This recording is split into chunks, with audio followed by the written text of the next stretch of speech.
ये है ईज़ीवर सिटी, रोशनियों का शहर, बड़े ख्वाबों का शहर। उसकी चमक के पीछे एक और कहानी छुपी थी। लेला और ज़ारा दो बेहतरीन दोस्त अपने कॉलेज के बाद से 6 महीने से नौकरी की तलाश में थी। ईज़ीवर सिटी की रौनकें उन्हें अपनी तरफ खींचती थीं, मगर उसकी ऊंची दीवारें उनके रास्ते में खड़ी थीं। एक छोटे से कैफे में नौकरी की ताज़ा तरीन नाकामी ने लेला को तोड़ दिया।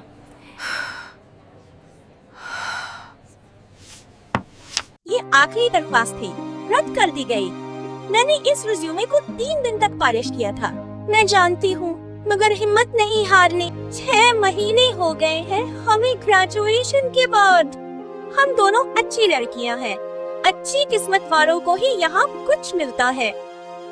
ज़ारा की हिम्मत भी अब जवाब दे रही थी, मगर उसने अपने चेहरे पर उम्मीद बरकरार रखी। हमें बस एक ब्रेक की जरूरत है, थोड़ी सी जादू की।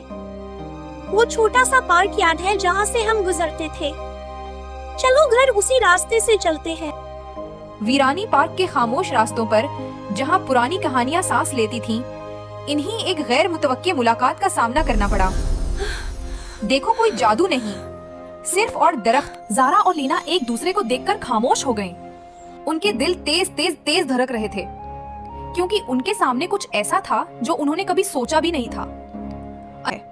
उसका नाम था ऑरेलिया। वो अजूर सिटी की रोशन फजाओं से आई थी, एक ऐसी जगह जो खूबसूरत तो थी, मगर अक्सर हकीकी कदर को दौलत से तोलने लगती थी। ऑरेलिया ने उन दोनों को इरादा की ताकत का तोहफा दिया, एक ऐसा जादू जो किसी मंत्र से नहीं, बल्कि दिल की सच्ची ख्वाहिश और नेक नीयत से पूरा होता था।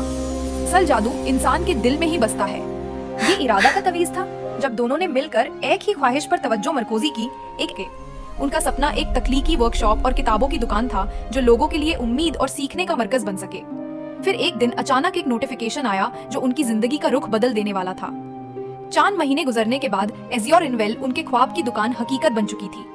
हर कोने में उनके इरादे की चमक थी और उनकी दुकान के नीले रंग में वही रोशन नर्म सा जादू था। लेला की इंतजामी सलाहियत और ज़ारा की फनकाराना रूह ने इस जगह को एक कामयाब मरकज बना दिया था। ये सिर्फ लीज का मामला नहीं था, ज़ारा की मेहनत, मंसूबाबंदी और तंजीम ने सब कुछ मुमकिन बनाया। अचानक उनकी पुरानी क्लास फेलो क्लोई दाखिल हुई, जिसकी आंखों में हसद साफ नजर आ रहा था। उसने तंजिया अंदाज में कहा कि वो सुन चुकी है कि लेला और ज़ारा ने एक छोटी सी हॉबी शॉप खोली है। बहुत खूब। क्लोई ने उनकी कामयाबी को शक की निगाह 2 लड़कियां जो एक इब्तदाई टीचर की नौकरी भी हासिल नहीं कर सकी थी, उन्होंने मुकम्मल तज़ीनो आराइश और लीज का खर्चा कैसे उठाया? उन्होंने मेहनत और अज़्म के साथ काम किया था। उनका विजन वाज़ेह था और वो पुरज़्म थी। मगर हसद की आग में जलती हुई क्लोई नाराजगी से दुकान से बाहर निकल गई। उसके जाने के बाद लैली और ज़ारा ने उसके दिल की तकलीफ को महसूस किया। उन्हें लगा कि उसके पास सब कुछ होने के बावजूद वो अंदर से बेचैन है। उसके पास वो सब कुछ था जो उसने चाहा था, फिर भी वो खुश नहीं थी। ज़ारा ने सोचा कि क्यों ना वो अपने जादू का इस्तेमाल क्लोई की भलाई के लिए करें, ताकि उसे हकीकी सुकून मिल सके। फिर दोनों ने एक साथ क्लोई के लिए दिल से सुकून की ख्वाहिश की, उसके लिए एक हकीकी राहत के लम्हे की दुआ की। इधर क्लोई अपने आलीशान दफ्तर में रात गए तक काम में मसरूफ थी। उसके अंदर मुकाबले का जुनून बढ़ता जा रहा था। वो बस जीतना चाहती थी। अचानक उसके दफ्तर की रोशनियां मद्धम पड़ गईं। शहर का शोर थम गया और एक लम्हे के लिए क्लोई ने दिल की गहराइयों में सुकून महसूस किया। उसे एहसास हुआ कि उसने 3 सालों से सुकून से सांस नहीं ली थी। ये लम्हा मुख्तसिर था, मगर उसने क्लोई के दिल में एक बीज बो दिया, तब्दीली का बीज। अगली सुबह लैली और ज़ारा को एक दिलचस्प खबर मिली। क्लोई ने 1 माह की छुट्टी ले ली थी। वो अपनी जिंदगी का जायजा ले रही थी। उनका जादू कामयाब हो गया था। उसने क्लोई को वो नहीं दिया जो वो चाहती थी, बल्कि वो दिया जो उसे दरकार था। जादू ने उसे वो दिया जो उसे हकीकत में चाहिए था, वक्त, विज़डम।